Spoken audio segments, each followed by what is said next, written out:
여러분 안녕하십니까? 뉴스9 윤종호입니다. 여권이 도입한 지 2달도 안 된 레버리지 ETF 상품을 손볼 태세입니다. 주 52시간 예외도 논의한답니다. 앞서 댐과 원전도 추가 건설 쪽으로 기울었죠. 과거 주장을 다 뒤집는 형국인데 잘못된 판단이었다면 제대로 된 설명 정도는 국민들이 들어야 하지 않을까요? 광주 여고생 살인사건 피의자 장윤기를 수사하는 과정에서 현직 경찰관인 장윤기 부친과 수사 담당자들이 지속적으로 연락하며 사건을 은폐 조작한 정황들 끊임없이 나오고 있습니다. 경찰에 대한 신뢰가 무너지고 있는데도 여당은 경찰 권한을 예정대로 키울 태세입니다. 장윤기 사태가 걷잡을 수 없이 커지자 경찰 수장이 해외 출장 일정을 당겨 귀국했고 오늘 하루에만 2번 공개 사과했습니다. 전례를 찾기 힘든 일인데 이쯤 되자 경찰 내부에서조차 검찰의 보안 수사권이 필요하다는 목소리가 나오고 있습니다. 황재영 기자입니다. 유재성 경찰청장 직무대행이 인천국제공항 입국장에 들어옵니다. 유대행은 장윤기 사건을 둘러싸고 경찰의 부실 수사와 유착 논란이 커지자 해외 출장 중 조기 귀국했습니다. 이번 사건과 관련하여 국민 여러분께 심려를 끼쳐드려 매우 송구스럽게 생각을 합니다. 하지만 검찰 보안 수사권의 필요성에 대한 질문은 즉답을 피했습니다. 보안 수사권과 관련해서는 국회에서 충분한 논의를 거쳐서 입법 정책적으로 결정되리라 생각을 하고 있고 대신 귀국 약 5시간 만에 경찰 지휘부 화상회의를 열고 또다시 사과했습니다. 국민 여러분께도 실망을 끼쳐드려 매우 송구스럽게 생각합니다. 그러면서 경찰 수사쇄신 TF를 구성하고 국가수사본부장 직속 내부비리 수사대를 신설하겠다고 밝혔습니다. 하지만 경찰 내부 커뮤니티에는 우리도 어이가 없다, 어떻게 구시대적인 일이 터지냐, 황당하다는 반성과 함께 검사가 모든 지휘권을 갖는 게 맞다, 보안 수사는 필요하다 등의 글들이 올라왔습니다. 장윤기 사건으로 경찰은 수사권 확대를 논하기에 앞서 기본적인 신뢰를 회복해야 한다는 과제를 안게 됐습니다. TV조선 황재영입니다. 그런데 경찰은 어제에 이어 오늘도 야당 지도부 면담을 사실상 거부하는 이해하기 힘든 행태를 보였습니다. 물론 광주경찰청장이 자리를 비운 어제와는 달리 오늘은 언론에 공개할지를 놓고 실랑이가 벌어졌는데 국민에게 알리지 못할 이유가 뭐가 있을까요? 이어서 고이동 기자입니다. 어제 광주경찰청을 찾았다가 빈손으로 돌아선 국민의힘 지도부가 오늘은 경찰청을 찾았습니다. 유재성 경찰청장 직무대행과의 면담 일정은 잡혀 있었지만 언론 카메라 출입을 놓고 실랑이가 벌어졌습니다. 빨리 문 여세요, 빨리. 문 열라고 하세요, 빨리. 국민의힘은 모두 발언이라도 공개하자고 했지만 경찰은 비공개 방침 규정을 들어 출입을 막았습니다. 아, 이거 다친다니까요. 못 들어. 30여 분 동안 대치가 이어진 끝에 면담은 결국 무산됐습니다. 언론인 취재 자유가 있는 거고 이거 답지 말아야겠다. 보좌관님들과 언론은 그 출입 승인된 1층 로비까지만 가능하도록 그 지시를 받았습니다. 국민 앞에서 어떤 질문도 대답 안 하겠다는 거랑 똑같은 거잖아요. 어제 광주에서의 면담 거부에 이어 이틀 연속 비슷한 상황이 벌어진 건데 문 좀 열어주세요. 장동혁 대표는 경찰의 민낯이라고 비판했습니다. 이게 대한민국 경찰의 밑바닥 수준입니다. 우리 시민들에게는 저보다 훨씬 더 심한 모멸감과 자괴감을 줄 것입니다. 앞서 행정안전위원회 소속 민주당 의원들도 경찰청을 찾았는데 성역 없이 지휘 고라를 막론하고 철저한 수사를 촉구하기 위해서 이 자리에 왔습니다. 여당 의원들은 취재진 없이 유재성 대행과 비공개 면담을 진행해 경찰의 제지를 받진 않았습니다. TV조선 고이동입니다. 이런 상황인데도 민주당은 이번 주에만 보안 수사권 폐지 법안을 2차례 상정하며 속도전에 주력하고 있습니다. 특히 피해자를 대변하는 여성단체들과 문제점을 논의하는 간담회 도중 법안 발의를 밀어붙였던 걸로 파악됐습니다. 뭐가 그리 급했던 건지 한송원 기자가 단독 취재했습니다. 민주당 형사소송법 개정안 TF 의원들은 어제 보안수사권 폐지 법안을 발의한 뒤 피해자 권익보호 조치를 강화했다고 설명했습니다. 형사법 TF에서는 수사권 조정만이 아니라 피해자와 고소인, 고발인에 대한 권익을 강화하고 하지만 정작 법안 제출 30분 전부터 열린 비공개 법사위 간담회에선 보안 수사권 폐지에 대한 우려가 잇따르고 있었습니다. 서영규 법사위원장 주재로 여성단체와 민변, 검경과 법무부, 법사위원 등이 모여 2시간가량 진행한 간담회에서 여성단체는 보안 수사권 폐지가 오히려 피해자에게 해가 될 수 있다고 우려했고 여당 법사위 의원 일부도 공감을 표한 걸로 알려졌습니다. 여성단체 일부는 또 경찰이 수사한 모든 기록을 검찰에 넘기는 전권 송치를 해야 피해자를 위한 수사가 가능하다고도 주장했습니다. 하지만 간담회가 끝나지 않은 상황에서 김승원 법사위 간사는 자리를 떠나 법안을 제출했는데 한 참석자는 문제점을 말해보라는 간담회를 열어놓고 들으려는 의지가 있는지 의문이었다고 꼬집었습니다. 당내에선 보안 수사권 일부 존치를 담은 개정안을 발의하겠다는 목소리도 나왔습니다. 대안을 내야 되겠다는 생각을 가지고 법안 발의를 준비해 왔고요. 이게 방향이 잘못 진행되면은 많은 사회적 약자가 피해를 볼 수도 있는 그런 사안이니까. 이 같은 내부 반대에도 당 지도부는 이르면 이달 중으로 개정안의 본회의 처리를 마무리 짓겠다는 구상입니다. TV조선 한송원입니다. 회원이 3만 명이 넘는 국내 최대 법조인 단체 대한변호사협회도 검사의 보안 수사권을 폐지하는 데 반대 의견을 냈습니다. 검사의 보안 수사가 경찰의 증거 인멸이나 사건 파묻기를 막을 견제 수단이라는 건데 최소한 민생 사건에라도 남겨야 한다고 주장했습니다. 조윤정 기자가 보도합니다. 대한변호사협회는 성명을 내고 범여권이 추진해온 검사의 보안수사권 전면 폐지에 반대한다고 밝혔습니다. 보안수사가 폐지가 되면 특히 이번 장윤기 사건에서도 알 수 있듯이 상호 그 두 기관이 견제하면서 서로 보완되는 부분도 있고 하는 것이 이제 없어지고요. 대한변협은 수사기관이 외부의 견제를 벗어날 때 사건 실체가 묻히고 국민의 기본권 침해가 발생한다고 했습니다. 그러면서 정치적 사건이 아닌 민생 사건에서라도 검사의 보안 수사가 필요하다고 했습니다. 그 민생 범죄에 대해서는 그 범위를 인정하는 것으로 합리적으로 설정할 필요가 있을 것 같습니다. 법조계는 범여권이 보안 수사권의 대안으로 제시한 보안 수사 요구권은 실효성이 없다고 지적합니다. 시간 끄는 거, 불완전 이행하는 거 여러 가지 형태로 나는 보안수사 했네 그러고 미뤄버리는 걸 어떻게 일일이 막아낼 수가 있냐는 거죠. 박찬훈 전 검찰개혁 추진단 자문위원장도 조직적으로 은폐된 사건은 기록에 허점을 남기지 않아 보안 수사 요구로는 좀처럼 발견되지 않는다고 했습니다. TV조선 조윤정입니다. 피습 자작극으로 구속된 정의안 전 개혁신당 부산시장 후보가 선거 전 경찰 조사에서 범행을 이미 시인했던 걸로 드러났습니다. 잘 알던 헬스 트레이너와 공모해 사건을 꾸민 건데 부친병원에서 진단서를 발급받은 부분도 수사 중입니다. 하동원 기자가 보도합니다. 정장 차림의 남성이 법원에 들어섭니다. 지난 지방선거 당시 개혁신당 부산시장 후보로 출마했던 정의안 씨입니다. 지난 4월 유세 과정에서 피습 자작극을 벌인 혐의로 구속영장 심사를 받았고 결국 구속됐습니다. 죄송합니다. 웃긴 거는 법정에서 사실관계를 명명하겠습니다. 경찰은 정 씨가 10년 가까이 알고 지낸 헬스 트레이너와 여러 차례 통화한 기록과 함께 범행 전 두 사람이 헬스장에 함께 있던 CCTV도 확보했습니다. 정 씨는 선거 보름 전인 지난 5월 경찰에 출석해 헬스 트레이너 윤모 씨와 알던 사이였다며 혐의를 인정한 것으로 알려졌습니다. 하지만 정 씨는 목보호대를 한 채 선거운동을 이어가면서 관심을 받았고 경찰 수사는 선거 이후에야 본격화됐습니다. 저는 이번 일이 정말 폭력이 다시는 정당화되지 않아야 된다고 생각합니다.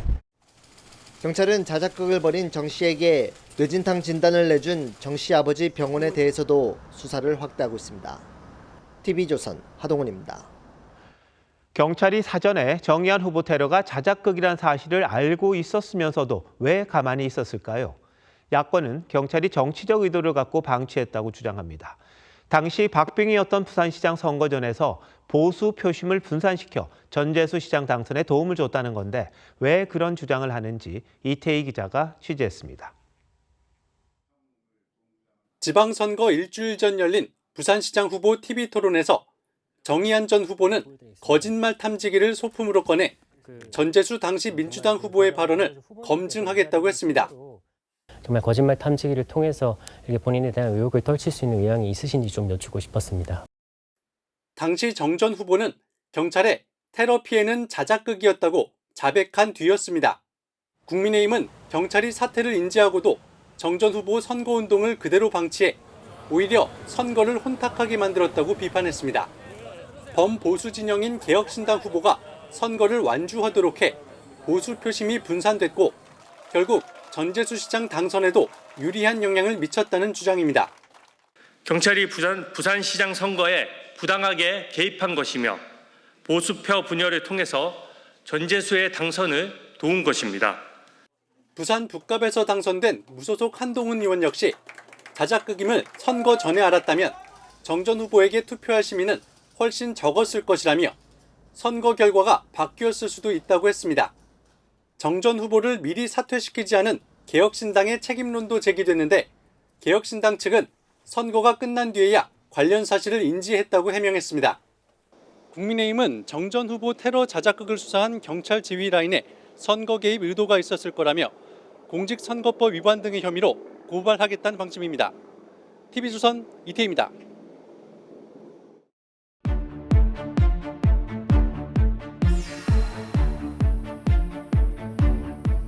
야권이 주장한 것처럼 정의안 개혁신당 후보에 대한 경찰 수사가 신속하게 이루어지고 결과가 발표가 됐다면 선거 결과도 뒤바뀔 수 있었던 건지 김충년 기자와 따져보도록 하겠습니다.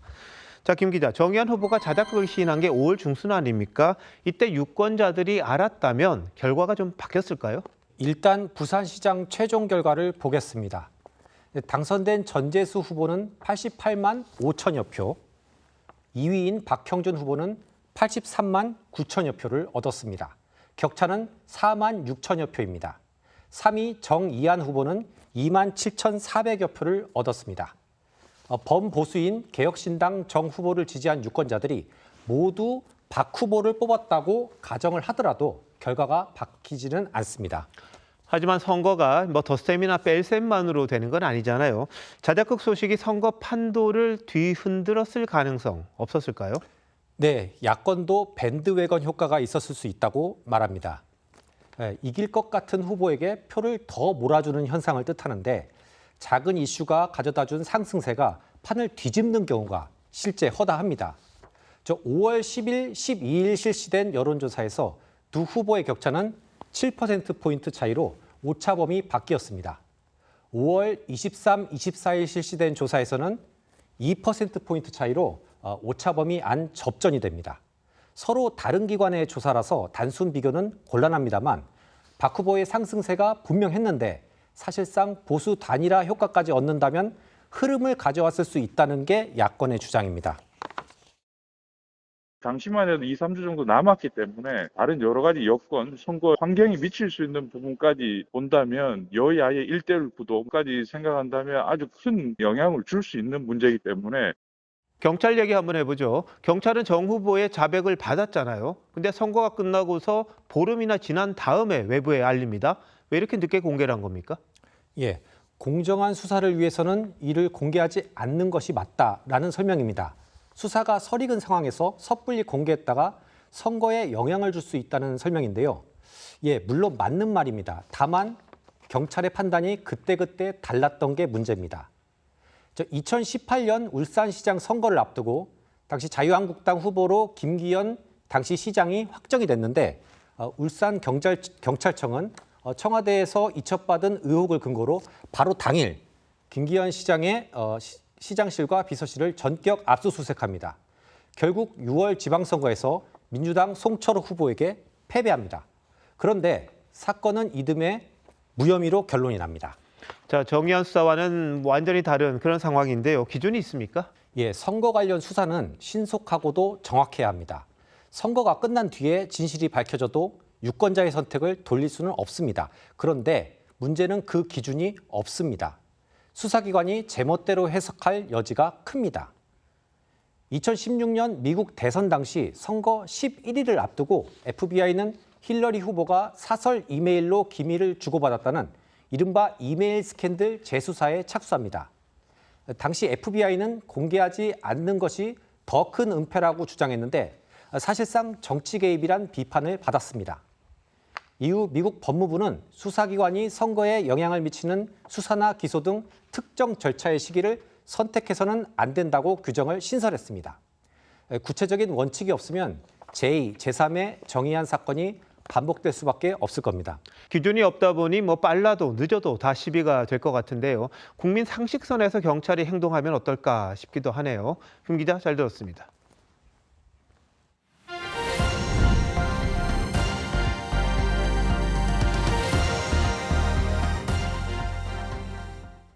안규백 국방장관의 단기 사병 복무 시절 군무 이탈 의혹을 둘러싼 논란이 계속되고 있습니다. 국방부가 나서서 탈령이 명백한 허위라고 말은 하는데 논란의 핵심이죠. 병적 기록 공개하지 않았습니다. 기록이 잘못됐다며 정정하겠다는 것도 안 장관 퇴임 후로 미루면서 의혹 해소를 위한 조치는 하지 않았습니다. 국민의힘은 연일 사퇴를 요구하고 있습니다. 이태영 기자입니다. 이재명 대통령의 나토 정상회의 순방에 동행했던 안규백 국방장관이 오늘 오전 귀국했지만 군무이탈 의혹에 대해선 별도의 입장을 내지 않았습니다. 대신 국방부가 나서 의혹을 반박했습니다. 국방부 관계자는 안 장관은 구금을 비롯해 어떠한 처분도 받은 사실이 없다며 탈영 주장은 명백한 허위라고 했습니다. 병적 기록을 공개하지 않고 있다는 지적에 대해선 40년 전 잘못된 기록을 공개하면 오해를 키울 수 있다며 안 장관이 퇴임한 뒤 병적 기록 정정 조치를 하겠다고 밝혔습니다. 의혹 해소를 위한 별도의 조치를 검토하고 있지 않다는 취지로 해석됐습니다. 국방부 측은 당초 안 장관의 추가 복무 기간을 30일이라고 했다가 며칠 동안이라고 수정했습니다. 병적 기록에 구금 30일이라고 적혀 있냐는 질문에 상세한 내용 공개에 제한이 있다며 확답을 드리기 어렵다고 답했습니다. 국민의힘은 국방수장에 대한 신뢰가 걸린 안보 문제라며 병적 기록 공개를 거듭 압박했습니다. DP 군탈 체포조에 쫓기던 도망자가 군사 경찰과 45만 대군을 호령하고 있는 셈입니다. 도둑을 포도대장에 막힌 꼴입니다. 안 장관 탄핵을 요구하는 국회 청원 동의가 31만 명을 넘은 가운데 야당 일각에선 탄핵안 추진을 검토해야 한다는 의견도 나왔습니다. TV조선 이태형입니다. 국민의힘 장동혁 대표가 최근 지지율 하락 국면에서도 당내 인사들에 대한 징계를 계속하겠다는 입장을 재확인했습니다. 특히 올 초 있었던 한동훈 의원에 대한 징계에 대해선 해당 행위가 아닌 범죄 행위 때문이라고 표현했습니다. 친한계도 가만히 있진 않았죠. 김창섭 기자가 보도합니다. 국민의힘 장동혁 대표는 한 유튜브에 출연해 해당 행위자 영구복당 금지 발언이 무소속 한동훈 의원을 겨냥한 것이냐는 질문에 누구를 특정한 게 아니라고 했습니다. 그러면서 한 의원은 범죄 행위로 제명을 당한 것이지 해당 행위로 제명을 당한 것이 아니라고 말했습니다. 당원 게시판 문제는 범죄 행위입니다. 한동훈 의원이 어떤 걸로 제명을 당했는지 잘 생각해 보시고 비판을 하셨으면 좋겠다. 소위 뺄셈 정치 논란에 대해선 간첩 한 명 데려오면 그게 플러스냐며 100명이 있지만 20명이 자기 편을 향해 총을 쏜다면 20명은 없는 것만 못하다고도 했습니다. 윤리위 재가동 논란에 대한 자신의 입장을 재확인한 겁니다. 범보수 연대를 강조하고 있는 오세훈 서울시장은 어제 정점식 원내대표와 만찬 자리에서 당내 징계에 대한 우려를 밝힌 것으로 전해졌습니다. 징계의 수위 등이 우리 많은 당원들과 우리 의원들 그리고 국민들이 수긍할 수 있는 그런 정도가 되어야 된다.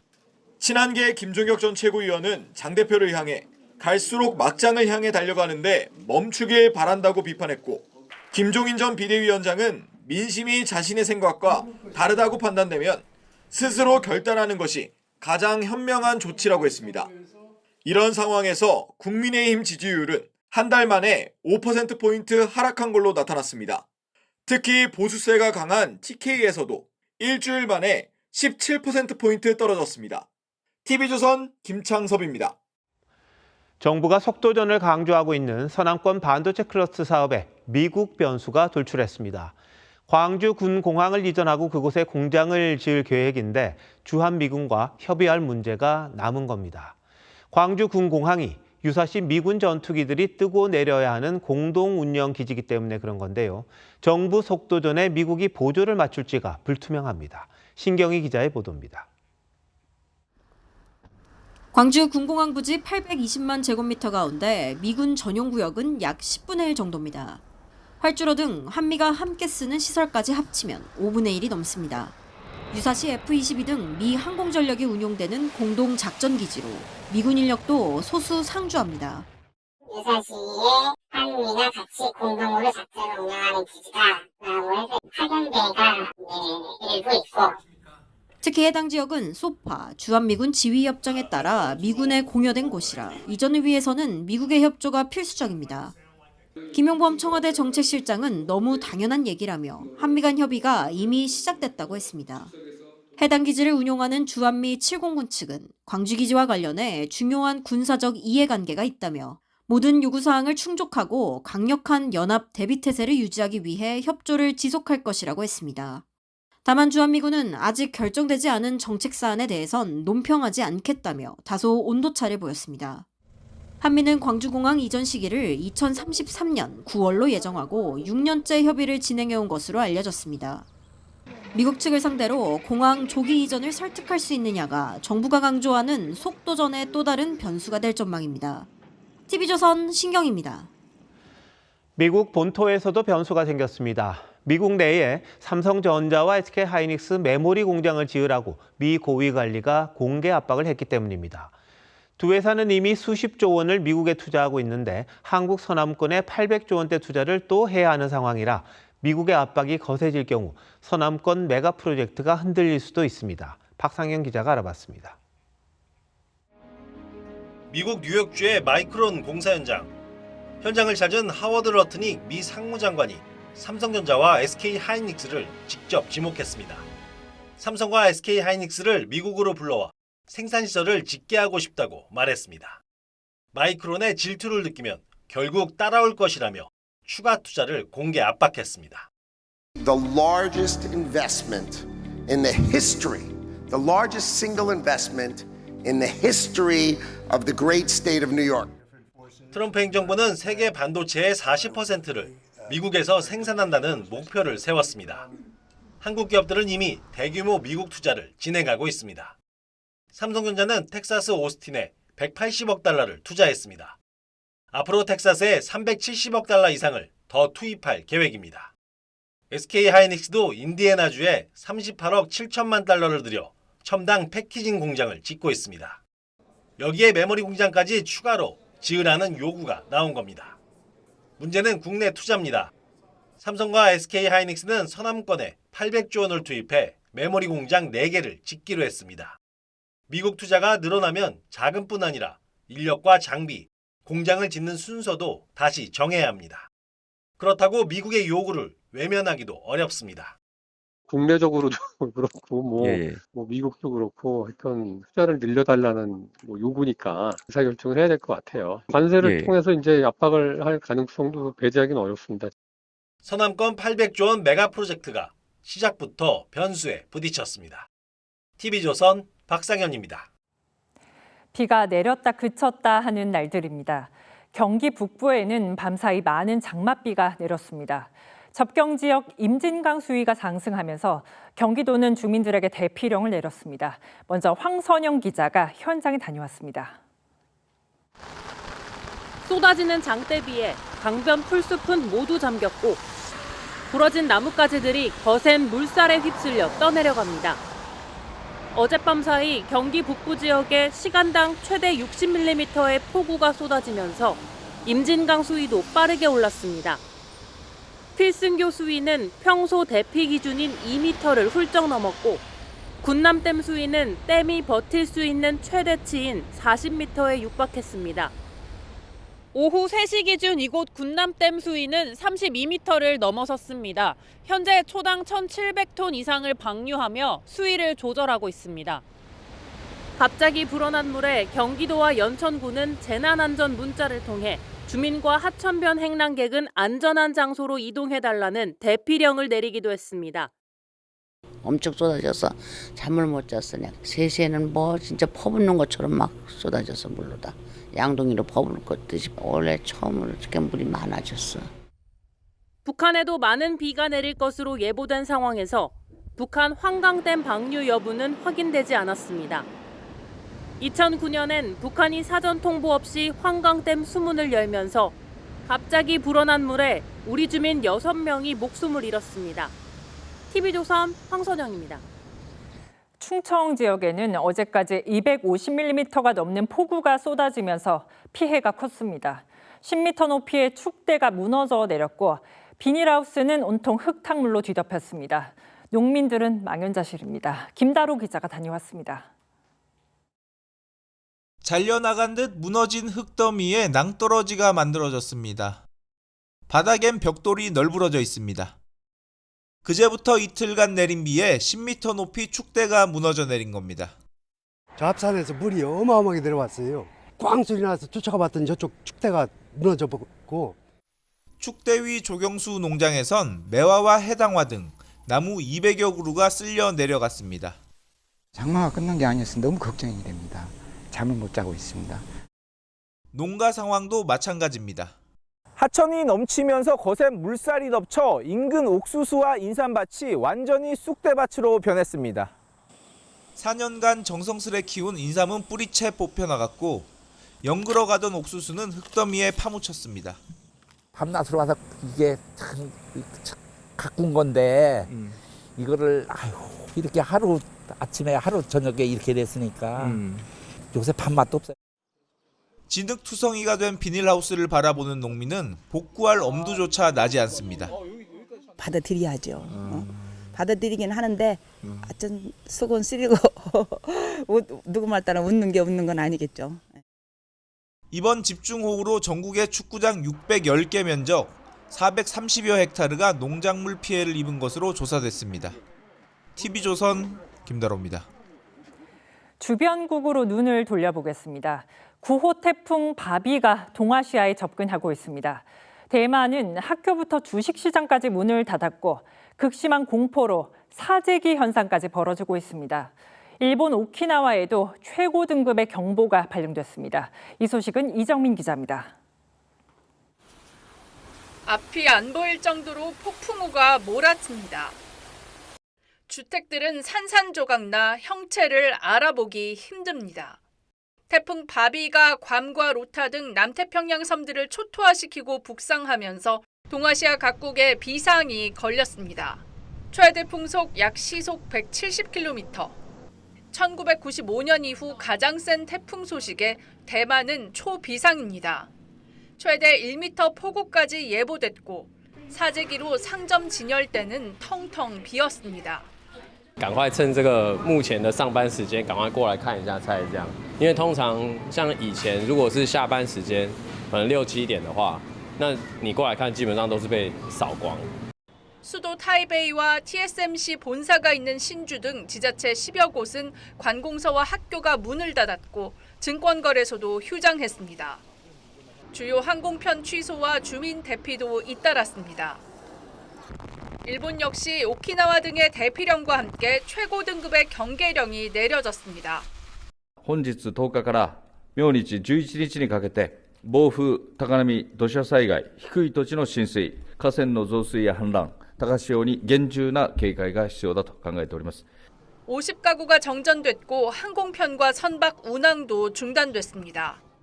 태풍 바비는 오늘 밤과 내일 대만과 일본 오키나와 해상을 거쳐 모레 중국 푸젠성 북동쪽 대륙에 상륙할 전망입니다. 앞서 태풍 마이삭으로 40여 명이 숨진 중국은 복구를 채 마치기도 전에 또 다른 대형 악재를 맞게 됐습니다. TV조선 이정민입니다. 김성태 전 쌍방울 회장의 대북 송금 뇌물 혐의 사건이 다시 1심에서 시작합니다. 당초 1심 재판부는 이미 재판받은 사건과 겹친다며 공소 기각 판결을 내렸습니다. 그런데 오늘 2심 재판부는 겹치지 않는다며 다시 재판하라고 결정했습니다. 이재명 대통령 재판에도 영향을 미칠 거란 분석입니다. 김준석 기자입니다. 대북 송금을 통해 이재명 대통령에게 제3자 뇌물을 제공한 혐의로 재판에 넘겨졌던 김성태 전 쌍방울그룹 회장. 지난 2월 1심 법원은 공소 기각을 선고했습니다. 이미 재판 중인 사건과 내용이 겹쳐 이른바 이중 기소에 해당한다고 본 겁니다. 그런데 이 판단이 5개월 만에 뒤집혔습니다. 항소심 재판부가 외국환 거래법 위반과 뇌물죄는 보호법익과 입법 목적이 전혀 다른 별개의 범죄라며 각각 따로 재판해야 한다고 판결한 겁니다. 이에 따라 김 전 회장의 제3자 뇌물 혐의 재판은 1심에서 다시 시작하게 됐습니다. 같은 논리로 재판을 방어해온 이화영 전 부지사 측도 긴장하는 분위기입니다. 명확하게 사실관계가 동일하기 때문에 면소 대상이다. 그런데 김성태 건의 구조와 비슷하니 공소기각 검토가 매우 불리하게 돌아갈 것 같다. 재판이 중단된 상태지만 이재명 대통령의 제3자 뇌물 혐의 재판도 이번 판결의 영향을 피하기 어렵게 됐습니다. TV조선 김준석입니다. 개표소인 올림픽공원 핸드볼 경기장에서 홀로 체육단체 진입을 막았던 이른바 올다르크가 피의자 신분으로 경찰에 출석했습니다. 이 여성은 투표함 증거 보전을 위한 행동이었다고 주장했습니다. 김인회 기자가 보도합니다. 지난달 16일 성조기를 허리에 두른 여성이 송파 개표소로 쓰인 핸드볼 경기장 출입문 손잡이를 꼭 쥔 채 체육단체 진입을 막습니다. 이후 올림픽공원 잔다르크, 이른바 올다르크로 불리게 된 여성입니다. 경찰이 오늘 이 여성을 업무방해 혐의로 소환했습니다. 태극기가 새겨진 상의를 입고 취재진 앞에 선 여성은 투표함을 지키기 위한 행동이라고 주장했습니다. 반드시 법원이나 선관위의 증거 보전 결정이 우선되어야 한다고 생각했습니다. 그러면서 특정 정당의 이익을 위한 것이 아니었다고 강조했습니다.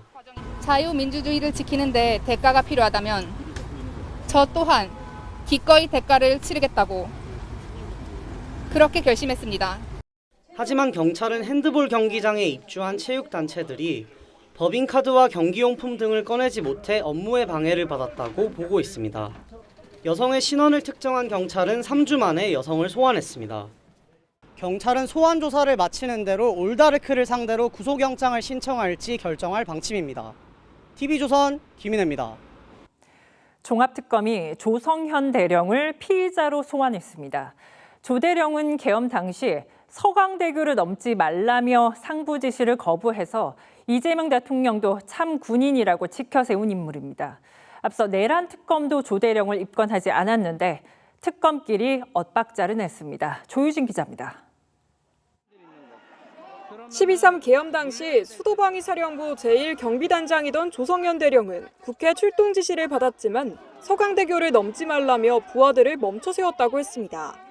상황이 이례적이었고 그 임무가 목적이 불분명하다고 저는 생각했습니다.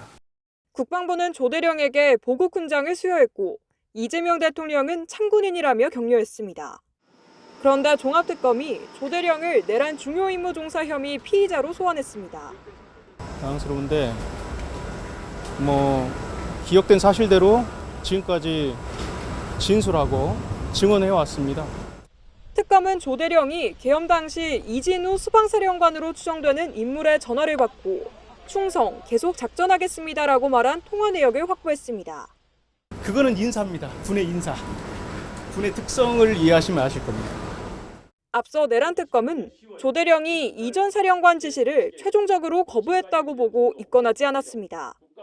이런 가운데 계엄 정당화 메시지를 미국 등 우방국에 전달한 혐의를 받는 김태효 전 국가안보실 1차장은 구속심사를 받았습니다. TV조선 조유진입니다.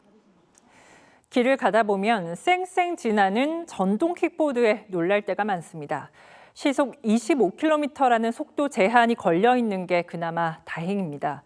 그런데 이 속도 제한을 푸는 불법 개조가 버젓이 이루어지고 있습니다.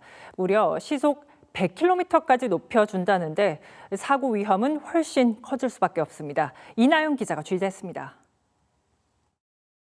지난 3월 10대 여성 2명이 탄 킥보드가 인도를 걷던 남성을 그대로 들이받고 남성은 큰 충격에 앞으로 넘어집니다. 킥보드는 시속 25km를 넘을 수 없어서 남성의 생명에는 지장이 없었습니다.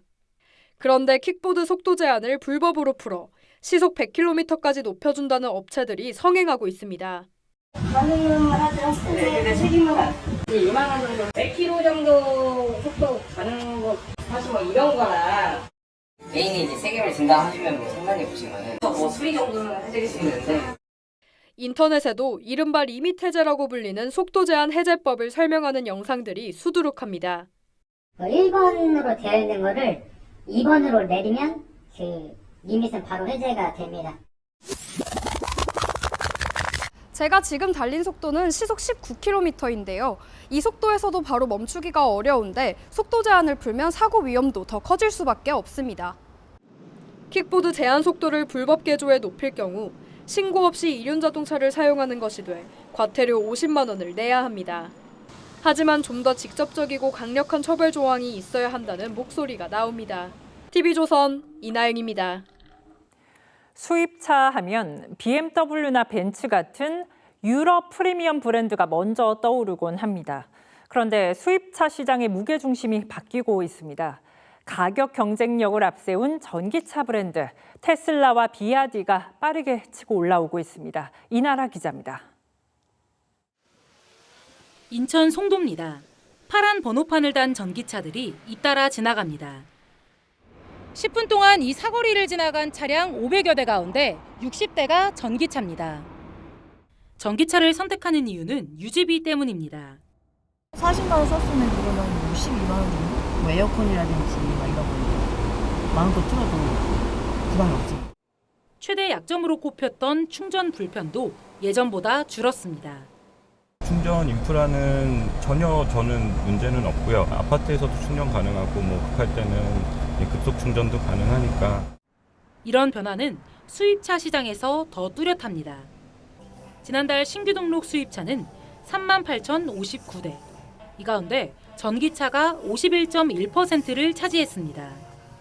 판매를 이끈 건 벤츠나 BMW 같은 유럽 프리미엄 브랜드가 아닙니다. 테슬라가 11,119대, 비아디는 4,652대를 팔았습니다.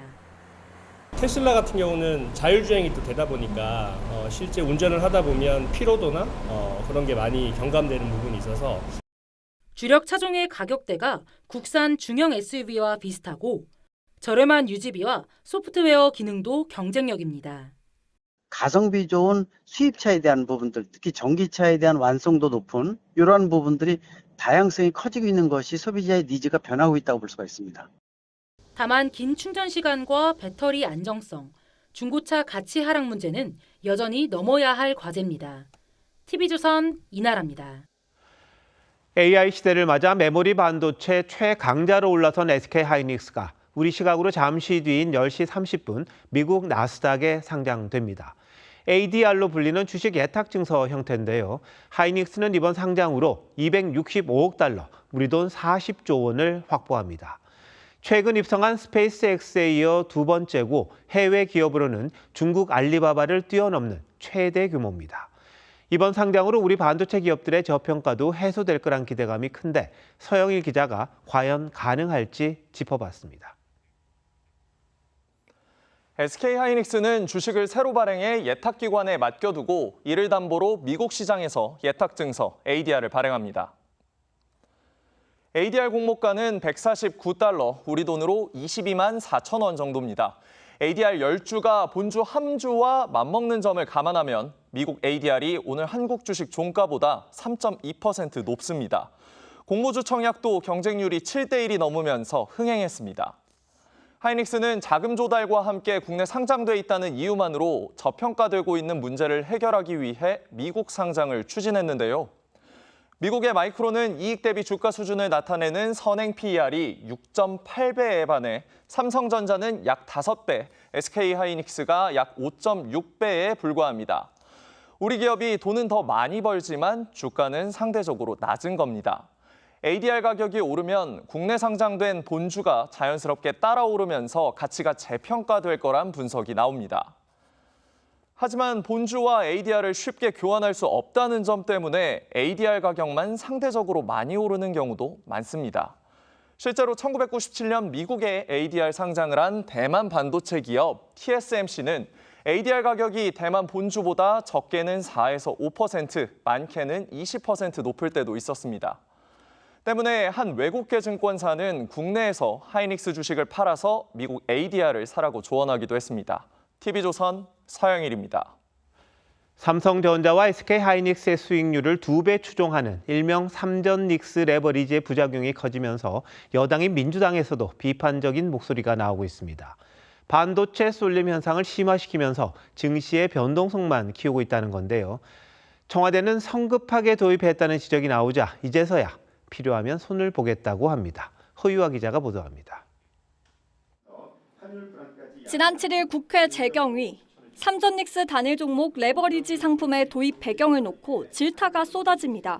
단일 종목 레버리지 상품. 네, 레버리지 ETF. 이거 왜 만들었어요? 레버리지 ETF. 이거 누가 만들자고 했어요? 해외에서 어차피 그 뭐 2배 또는 3배 레버리지 ETF를 운영하고 있었습니다. 국내에서 그쪽에 투자가 많이 이루어지니까 뭐 그걸 막기 위해서 한 청년도 그러니까 막혔냐고요? 아, 막아졌냐고? 예, 그 부분적으로 이쪽으로 보셨냐고? 한국은행도 단일 종목 레버리지 ETF가 반도체 쏠림을 심화시키고 투자자들의 금융 리스크를 키울 수 있다고 지적했습니다. 실제로 취재진이 오늘 삼성전자와 SK하이닉스 그리고 이 두 종목과 관련된 단일 종목 레버리지 상품의 거래액을 확인한 결과 전체 코스피의 85%가 넘었습니다. 5월 말 단일 종목 레버리지가 출시된 이후 거래를 일시 정지하는 사이드카만 16번 발동됐고 투자자들의 손실도 눈덩이처럼 커졌습니다. 예상한 변동성을 이제 넘어서가지고 마이너스가 너무 많아져서 손절했습니다. 손실이 큰 것도 제가 뭐 예상을 하고 들어간 거긴 해가지고 아쉽긴 하지만 뭐. 지난 1월 단일 종목 레버리지 도입 추진을 처음 언급한 김용범 정책실장은 보완이 필요하면 외환, 금융당국 수장 4명이 참석하는 회의에서 결정을 내릴 것이라며 공을 넘겼습니다. TV조선 허유아입니다. 몽골을 국빈 방문 중인 이재명 대통령이 광물과 에너지 분야에서 전략적 협력을 강화하기로 했습니다. 특히 정부는 반도체 생산에 필수적인 광물, 히토류에 주목하고 있습니다. 우리로선 히토류의 80%를 중국에 의존하고 있는데 몽골과의 협력으로 중국 의존도를 낮추겠다는 구상입니다. 순방에 동행 중인 최미식 기자가 보도합니다. 이재명 대통령이 야모소르 오츠랄 몽골 총리를 만나 인사를 건넵니다. 한몽 황금 시대를 강조한 이 대통령은 광물 협력 등의 협조를 당부했습니다. 이제 경제 교류나 아니면 핵심 광물 협력이나 방위 산업 분야 협력 등도 총리께서 잘 챙겨주시면 좋겠습니다. 앞서 양국 정상은 포괄적 경제 동반자 협정 원칙적 타결에 합의하고 발효 즉시 주요 광물에 대한 관세를 면제하기로 했습니다. 몽골이 보유하고 있는 자원 중에서 정부가 특히 관심을 갖고 있는 건 히토류입니다. 배터리와 반도체 제작에 필수적인 광물인데 현재 80%가량을 중국에 의존하고 있습니다. 청와대는 몽골 등과의 공급망 협력을 통해 히토류를 비롯한 핵심 광물에 대한 중국 의존도를 낮춰가겠다는 뜻을 밝혔습니다. 몽골에서 정밀자원 탐사가 이뤄진 건 전 국토의 10%에 불과한 것으로 알려졌는데 이 대통령은 광물 탐사에서부터 재련까지 공급망 사업 전 주기에 걸친 사업 모델을 만들어 나가겠다는 구상입니다. 이 대통령은 또 몽골이 북한과 전통적 우호 관계를 유지하고 있는 만큼 남북대화 여건 조성 등의 역할도 요청했습니다. 청와대는 몽골 외에도 러시아 등 다른 북방 국가들과의 교류 협력을 통해 대북 관계의 긍정적 변화를 이끌어낼 계획이라고 밝혔습니다. 울란바타르에서 TV조선 최민식입니다. 미국과 이란이 오늘도 무력 충돌을 이어간 가운데 하메네이 전 이란 최고 지도자의 장례식도 마무리됐습니다. 장례식을 계기로 이란 내부의 반미 감정은 고조됐습니다. 하지만 아들이자 후계자 모주타바의 모습은 끝내 볼 수 없었습니다. 생사 여부 그리고 권력 승계 상황에 대한 의구심은 커지고 있습니다. 임유진 기자입니다. 레이더에 목표물이 포착되고 잠시 뒤 거대한 폭발과 함께 연기 기둥이 치솟습니다. 이란 항구 도시에서도 공항에서도 잇따라 불기둥이 솟아오릅니다.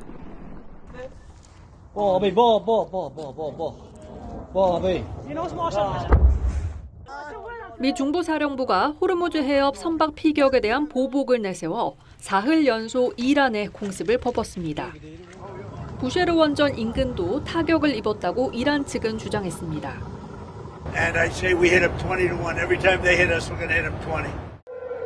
이란 역시 맞대응을 이어갔습니다. 쿠웨이트 등 걸프국에 더해 요르단에 있는 미군 기지까지 겨냥하며 공격 범위를 넓혔습니다. 미국과 이란의 무력 충돌이 이어지면서 호르무즈 해협은 다시 경색됐습니다.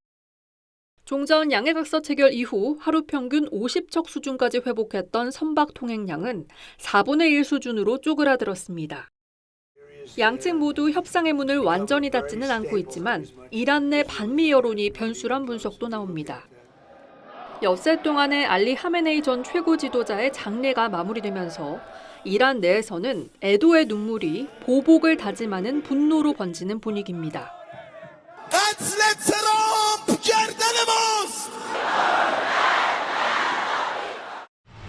내각에서는 제한적 협상과 무력 충돌이 반복되면서 장기 대치 국면에 접어들 수 있다는 우려도 커지고 있습니다.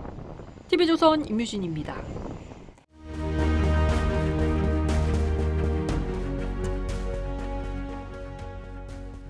도망치다 피섬쪽 망군들에게 잡혔습니다.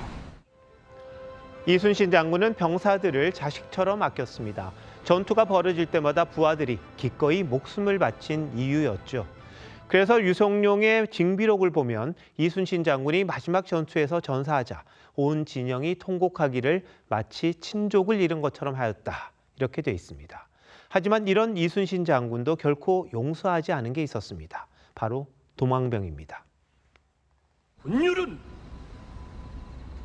지엄한 것이다. 알겠느냐? 도망병을 엄벌하지 않으면 총탄이 빗발치는 전장에서 누가 끝까지 싸우겠습니까? 군율은 군대를 지탱하는 마지막 질서입니다. 그건 예나 지금이나 마찬가지인 겁니다. 안규백 국방장관이 방위병 시절 군무 이탈로 처벌받았다는 의혹이 제기됐습니다. 인사청문회 때 나왔던 얘기인데 다시 불거졌습니다. 당시 안 장관은 한 점 부끄럼 없이 살아왔다며 행정착오로 고역을 치른 병무행정 피해자라고 반박했습니다. 그런데 예비역 소령 김영수 청렴사회를 위한 공익신고센터장이 최근 30일 영창 7개월간 군무 이탈을 주장했습니다. 진실은 권력으로 감춰지는 게 아닙니다. 초유의 국방부 장관 현역 복무 시절 탈영 의혹 사건이 아니라 탈영 사건이에요. 김 소장의 말이 사실이라면 심각한 일이죠. 그런데 진실을 확인하는 방법이 의외로 간단합니다. 입대일과 전역일, 상벌 내역이 적힌 병적 기록표만 있으면 됩니다. 당사자가 신청하면 금방 받을 수 있다는데 아직 공개하지 않고 있습니다. 지금 안 장관은 전시작전 통제권 전환, 사관학교 통합 같은 우리 군사안보의 근간을 바꿀 중차대한 작업을 진두지휘하고 있습니다.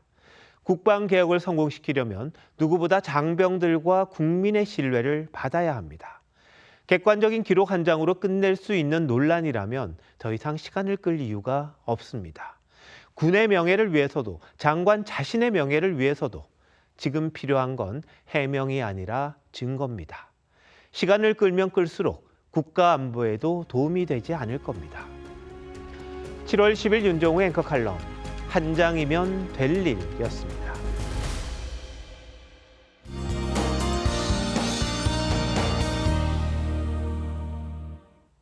주말에는 잠시 장맛비 대신 본격적인 폭염이 시작되겠습니다. 내일 경북 포항은 낮 기온이 35도, 모레는 37도까지 치솟아 심한 더위가 찾아오겠고 서울은 주말 사이 33도를 웃돌겠습니다. 남부지방에 이어 중부지방 곳곳으로도 폭염특보가 확대됐습니다. 주말인 내일 대체로 구름만 낀 날씨가 이어지겠습니다. 내일 아침 기온 서울 25도, 강릉과 대구 26도로 밤에도 기온이 크게 떨어지지 않아 열대야 현상이 나타나겠고요. 내일 한낮 기온 서울 33도, 대전 34도, 대구 36도로 오늘보다 2도에서 5도가량 높겠습니다. 밤낮으로 폭염이 이어지기 때문에 온열 질환에 걸리지 않도록 각별히 주의하셔야겠습니다.